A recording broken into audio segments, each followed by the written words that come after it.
Hey guys, welcome back to Ella Creative. In today's video, we'll be going over gesture drawing, and we'll be taking these concepts and moving into a more refined sketch. If you want to keep seeing more art videos like this, hit that like button and subscribe. Alright, let's grab our pen and pencil or our tablets and get started.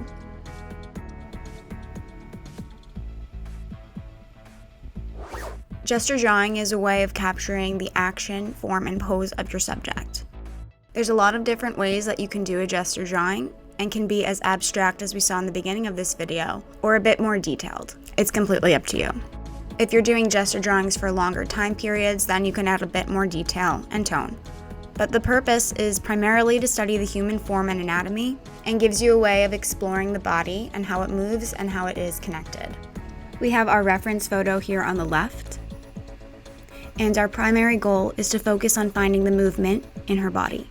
For example, instead of trying to draw how the model's hand is, we can ask ourselves, how is the hand connected to the arm? Where is the joint of the wrist? Is the hand facing me, or is it facing away? In gesture drawing, we don't have to worry about making mistakes, and it's great for learning how to draw more instinctively. As you can see in this first sketch, we started by drawing the head. We can keep in mind whether the body is leaning towards us or away from us, which is known as the contour line. It's optional to draw this line, also known as the line of action, but not necessary. The idea here is to capture the essence of the pose before we try to render its form. We are working quickly, but this doesn't mean we're working recklessly. It's more about making quick decisions than making quick strokes of your pencil and pen. And when drawing from a reference photo like we are here, remember that you only need to capture what you like most about the pose.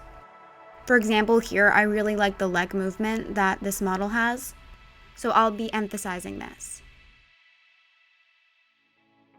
As artists, we can pick and choose what we like about our references, and we can choose to exaggerate or change certain parts of the pose and the body. Gesture has a lot to do with the feelings and emotions of the pose, especially if we're just going for a rough exaggeration of the poses.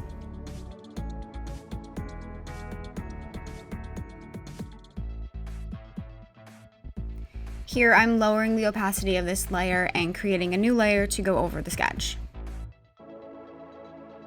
So we really want to conceptualize how the body is contorted and understand how we can exaggerate its different parts.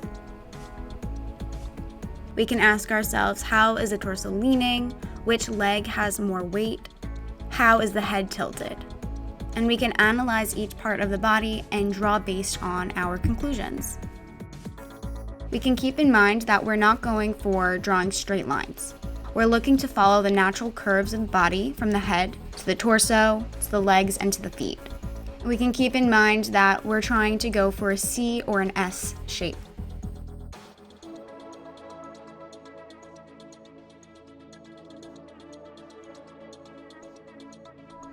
Now that we've done the gesture drawing and we've done the undersketch, we can go ahead and check the proportions like I'm doing here. I'm on a new layer here, and I'll be using more clean lines for the outline of this figure. Now at this step, we can check our proportions, like I said, and resize anything that needs slight adjustments.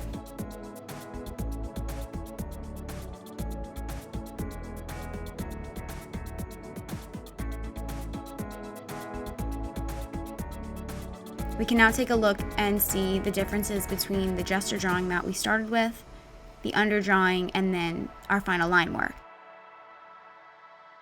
We'll use the same gesture drawing techniques that we practiced in example 1 in this next pose. We have our reference photo here on the left, with a little bit of a more dynamic pose here, especially with the legs. We'll take it step by step and get a feeling for the emotion within the pose. You can see here that I haven't started with the head this time. I'm showing you guys what it looks like to start from a different part of the body. We'll be able to see this in the final result of our pose.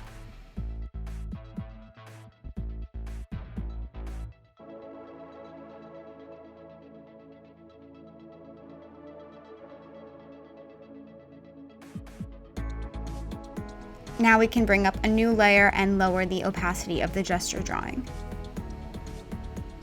In this new layer, we can work on minimal line work, and we can double check our proportions.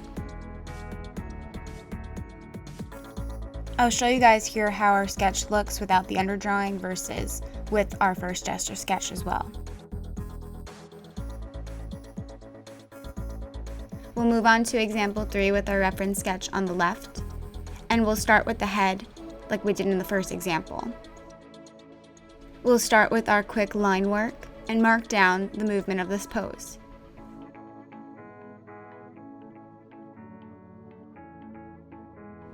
Once we have the layout of the pose marked down, we can create a new layer and lower the opacity of that first layer and refine our sketch on top.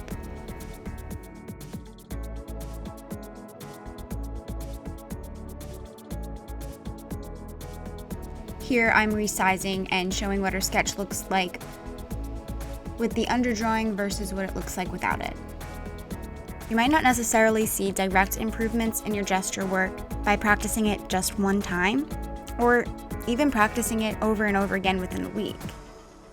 It takes a while for this stuff to really sink in, but just keep practicing and pay attention to your lines. I promise you with time and practice that you'll begin to understand where you can find movement within the poses of the human figure. You guys can tag me on Instagram at EllaCreativeLLC, and I would love to reshare your work.